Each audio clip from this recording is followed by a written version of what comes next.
The night was draped in a thick, oppressive blanket of clouds, heavily pregnant with the promise of a storm.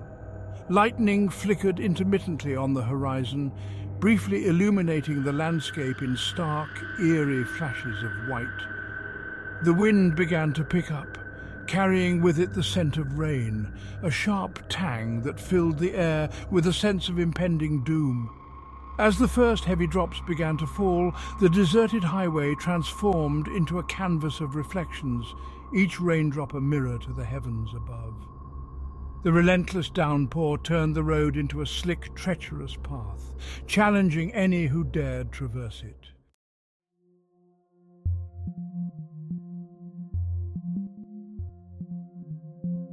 The storm's fury abated as quickly as it had arrived, leaving behind an eerie silence that seemed almost palpable. The rain slowed to a persistent drizzle, the drops tapping rhythmically against whatever surfaces they could find, a soft drumming that seemed to speak of secrets hidden deep within the night.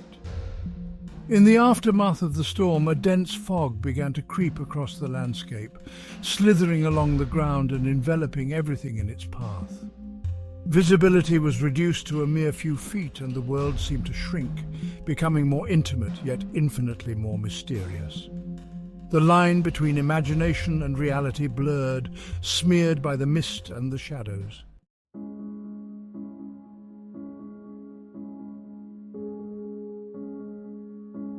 The rain pelted down mercilessly, transforming the deserted highway into a treacherous ribbon of slick asphalt. Mark peered through the windshield, struggling to navigate through the storm. As he rounded a bend, his headlights cut through the gloom, revealing a solitary figure standing by the side of the road. It was a young woman in a white dress, soaked to the skin, her thumb outstretched in a plea for a ride. Mark's heart raced. Despite the odd circumstances, Mark felt a surge of sympathy.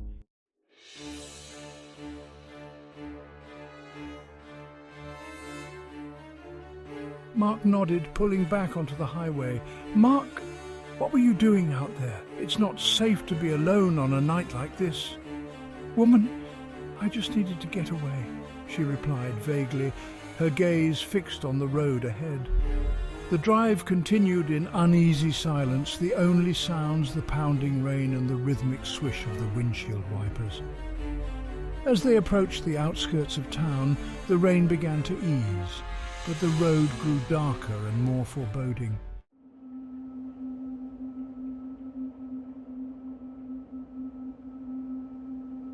Mark followed the woman's directions, turning down a narrow, overgrown lane that led to an old, dilapidated house. The lane was barely wide enough for his car, the overgrown bushes scraping against the sides as he drove. The house appeared suddenly, its outline barely visible in the dim light. It was a large, Gothic structure, clearly abandoned and in a state of decay. Mark felt a chill run down his spine, a shiver that had nothing to do with the cold.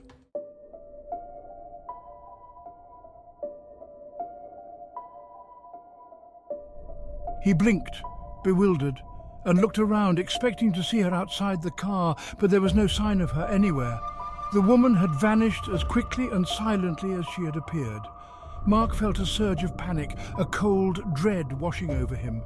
He scrambled out of the car, his heart pounding, and circled it, calling out, "Hello! Where did you go?" His voice was swallowed by the night, met with only silence.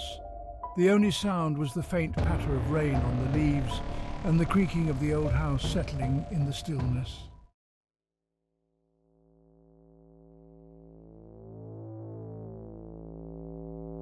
Inside, the house was a time capsule of decay.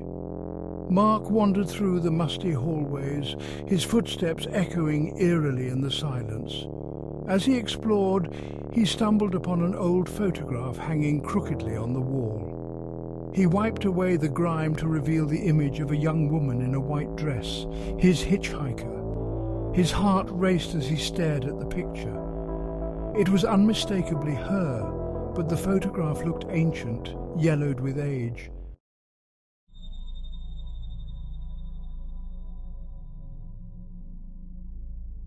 As he drove back to town, he couldn't shake the feeling that he was being watched, that the mysterious hitchhiker's eyes were still on him.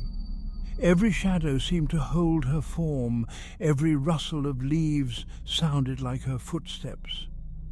Over the following days, he did some research, driven by a need to understand what he had experienced. Decades ago, a young woman had died in a tragic accident near the old house. Ever since, there had been reports of her ghost hitchhiking on rainy nights, always seeking a ride home.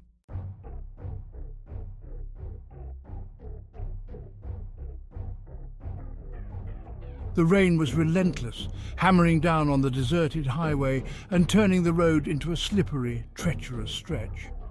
Sarah squinted through the windshield, her wipers struggling to keep up with the deluge. As she drove, Sarah noticed headlights in her rearview mirror. Initially, she thought nothing of it, assuming it was just another late-night traveller braving the storm. But as the minutes passed, the vehicle drew closer, its lights growing brighter, their intensity amplified by the rain-streaked windshield.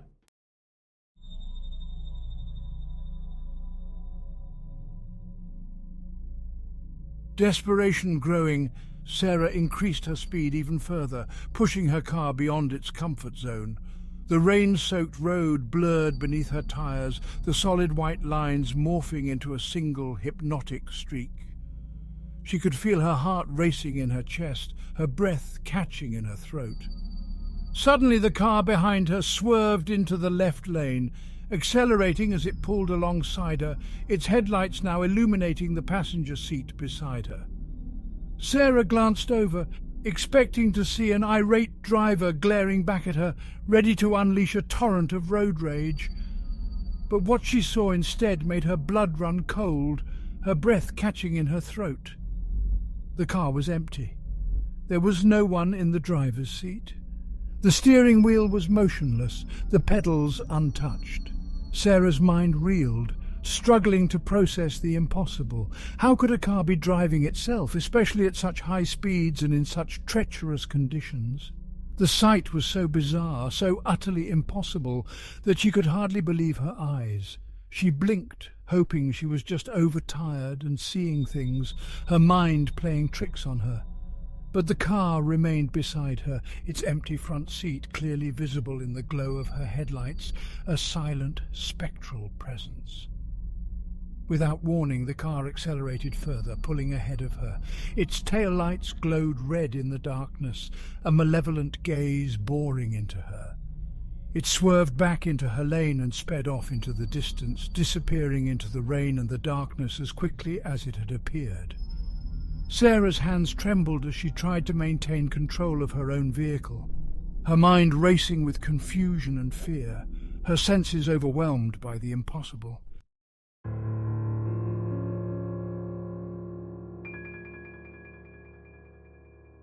She pulled over to the side of the road, her breath coming in ragged gasps as if she had run a marathon. She sat there for a few moments, her hands still gripping the steering wheel, her knuckles white with tension. She tried to calm herself, tried to make sense of what had just happened. Had she really seen an empty car driving itself? And where had it gone, vanishing into thin air like a phantom?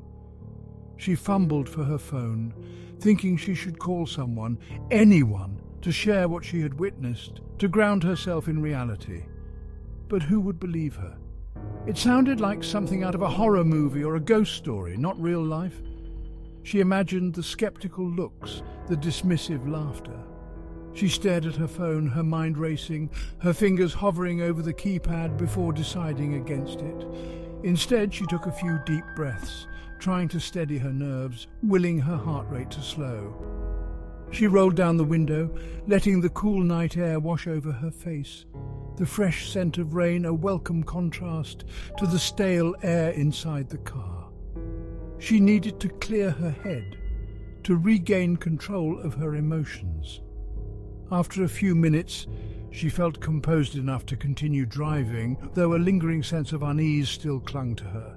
She merged back onto the highway, her eyes scanning the road ahead and the rearview mirror constantly, her senses on high alert. She couldn't shake the feeling that she was being watched, that something out there in the darkness had taken notice of her.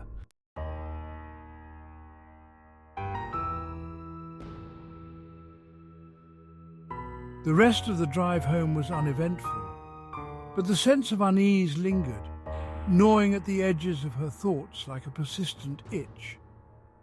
The silence inside the car seemed amplified, filled with the echoes of the impossible. Every shadow seemed to hold a hidden menace. Every flicker of movement in the periphery of her vision sent a jolt of adrenaline through her. When she finally reached her apartment, she rushed inside, eager to be within the safety of her own four walls. She locked the door behind her, the familiar click of the deadbolt sounding unnaturally loud in the silence of the apartment. She sank onto the couch, her body slumping with exhaustion, but her mind was still racing, replaying the night's events over and over like a broken record. She couldn't shake the image of the empty car speeding past her, its phantom driver a terrifying mystery, the headlights glaring at her, the empty driver's seat, the way it had vanished into thin air. It all felt seared into her memory, impossible to ignore. She wondered if she should report it to the authorities, hoping that they might have encountered something similar, that there might be a rational explanation. But what evidence did she have? Nothing but her own word and the lingering sense of terror that gripped her. She had no license plate number, no description of the driver, no proof that any of it had actually happened. It would sound like she was making it up, a figment of her overactive imagination.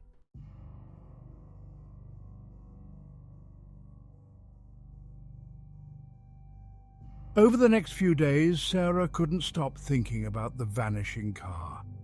The experience had shaken her to her core, leaving her feeling vulnerable and exposed. She scoured the internet for any similar stories or explanations, hoping to find some semblance of rationality, some reassurance that she wasn't going crazy. She found countless tales of haunted highways and phantom vehicles, stories of people who had encountered similar phenomena, their experiences dismissed as hallucinations or hoaxes. Some spoke of ghost cars, vehicles that appeared and disappeared on lonely roads, their drivers forever lost in the ether. Others whispered of phantom hitchhikers, their spectral forms appearing on desolate stretches of asphalt, seeking a ride that would lead them to the afterlife. The stories sent shivers down her spine, each one adding to her growing sense of unease. She started taking different routes home, avoiding the highway where the incident had occurred, as if by doing so she could outrun the memory, the terror that clung to her like a shadow. But the memory still haunted her, surfacing at unexpected moments, a constant reminder of the fragility of her reality.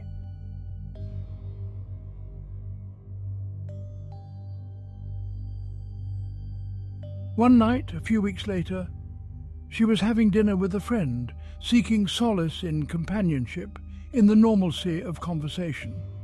She hesitantly recounted the story, her voice trembling slightly as she spoke, her words tumbling over each other in a rush to get the story out. She expected disbelief or ridicule, a dismissive wave of the hand, a reassuring pat on the arm. To her surprise, her friend listened intently, her expression serious, her gaze unwavering. When Sarah finished speaking, her friend remained silent for a moment, as if considering her words carefully.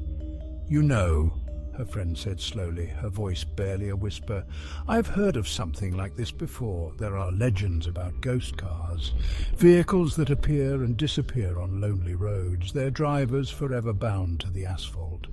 Some say they're spirits of people who died in car accidents, doomed to roam the highways forever, searching for release." Sarah shivered at the thought, a cold dread washing over her. It seemed far-fetched, impossible, yet it resonated with a terrifying familiarity. The image of the empty car flashed in her mind, its headlights glaring, its presence both menacing and mournful. The experience left Sarah changed, her perception of the world irrevocably altered. She became more cautious on the road, her senses heightened, her eyes constantly scanning her surroundings for anything unusual. She knew that she would never forget that night, the terror, the confusion, the chilling realization that something beyond her understanding had crossed her path. Though she never saw the phantom car again, the eerie encounter lingered in her mind, a puzzle she knew she might never solve, a chilling reminder that sometimes the most ordinary of journeys can take a terrifying turn into the unknown. The world, she realized, held more secrets than she could have ever imagined, and some of those secrets were best left undisturbed.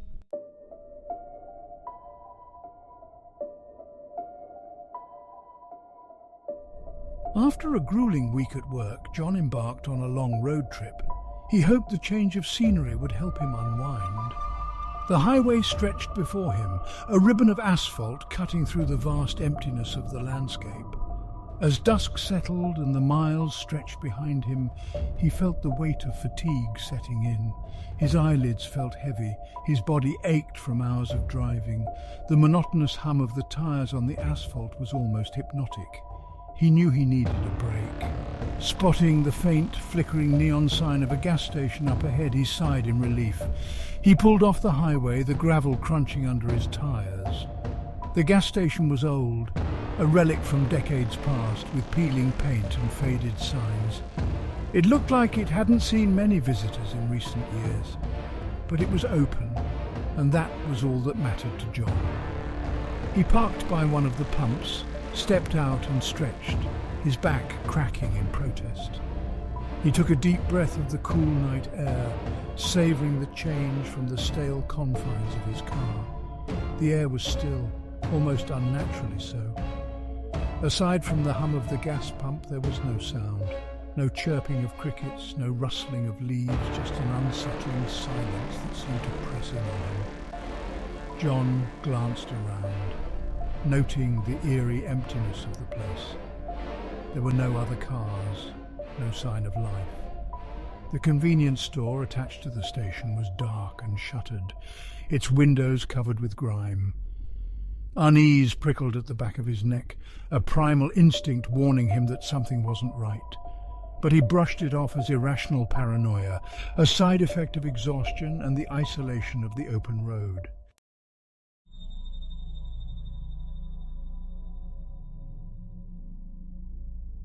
Once the tank was full, the pump clicked off with a final metallic clang. John replaced the nozzle and headed inside to pay, eager to escape the oppressive silence of the gas station. The door creaked open, announcing his arrival with an unwelcome groan. He stepped inside, his eyes struggling to adjust to the dim interior. The gas station attendant, an old man with a grizzled beard and a surly demeanour, barely acknowledged him. His eyes were bloodshot, his face etched with a weariness that seemed to go beyond the physical. John quickly paid for his gas, avoiding eye contact with the unsettling figure behind the counter. He pocketed his change and turned to leave, eager to get back on the road. As he approached his vehicle, he stopped dead in his tracks. His breath caught in his throat, his heart hammering against his ribs. There, on the driver's side window, was a fresh, bloody handprint. The sight of it sent a jolt of terror through him, his blood turning to ice in his veins. He looked around frantically, his eyes darting from shadow to shadow, his mind struggling to comprehend what he was seeing. But there was no one else in sight. The gas station was as deserted as it had been when he arrived. The silence was absolute, broken only by the pounding of his own heart.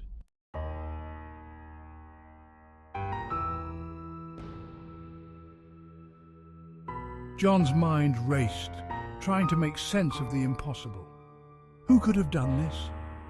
How had they managed to get so close without him noticing? He considered the possibility that someone might be playing a prank.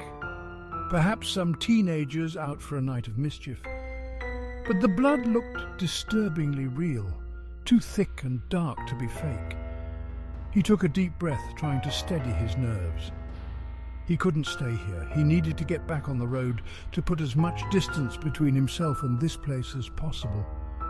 With trembling hands, he grabbed a tissue from his pocket and wiped away the bloody handprint, his stomach churning at the sensation of the dampness against his skin.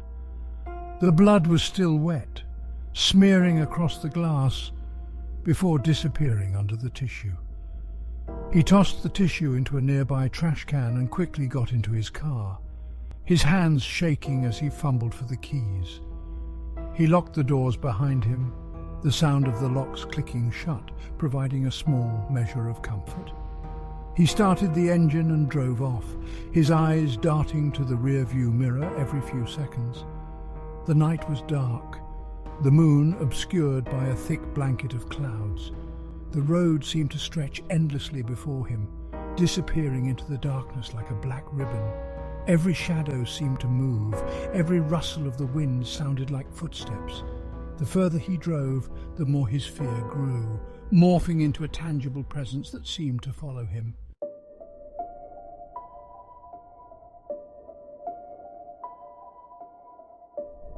Despite his fear, exhaustion eventually took its toll. His eyelids felt heavy, his vision blurring. He knew he couldn't drive all night. He needed rest, even if it meant stopping at another desolate roadside motel. Finally, he spotted a small motel on the side of the highway. Its neon sign buzzed and flickered, casting an eerie glow over the otherwise dark parking lot. He pulled into the lot, the gravel crunching under his tires, and parked his car as far away from the other vehicles as possible. He checked in quickly, the night clerk barely lifting his eyes from the television as he handed John the key. The motel room was basic but clean, the air thick with the scent of stale cigarettes and cleaning supplies. John locked the door behind him and drew the curtains, shutting out the night. He took a hot shower, hoping to wash away the lingering fear, the feeling of being watched. He climbed into bed, exhausted, but sleep wouldn't come. As he lay there in the darkness, the image of the bloody handprint replayed in his mind, over and over. His sleep was restless, haunted by nightmares of faceless figures with bloody hands reaching out to grab him. He woke several times, his heart pounding, his skin clammy with sweat. Each time he was convinced he heard someone outside his door, scratching at the wood, trying to get in. But each time, the motel was silent. The only sound, the hum of the air conditioner.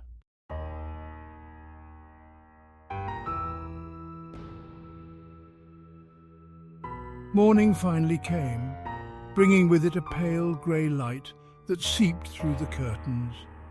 John packed his things quickly, eager to leave the motel behind, to escape the lingering sense of dread that clung to the place. He checked out and got back on the road, his mind still gnawing at the events of the previous night, searching for a rational explanation.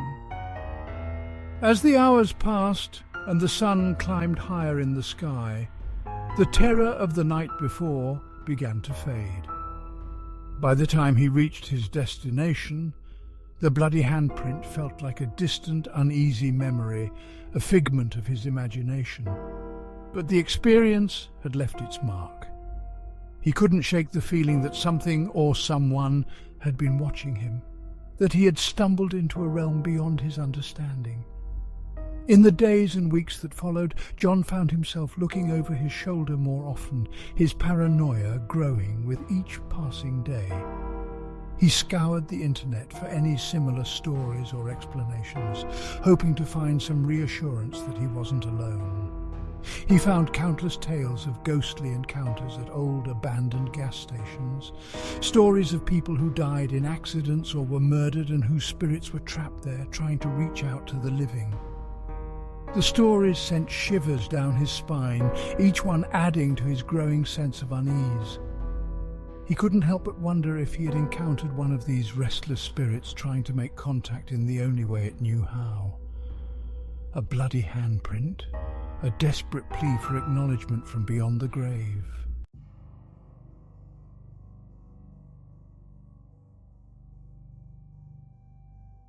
The open road, a symbol of freedom and adventure, can also be a desolate and unforgiving place.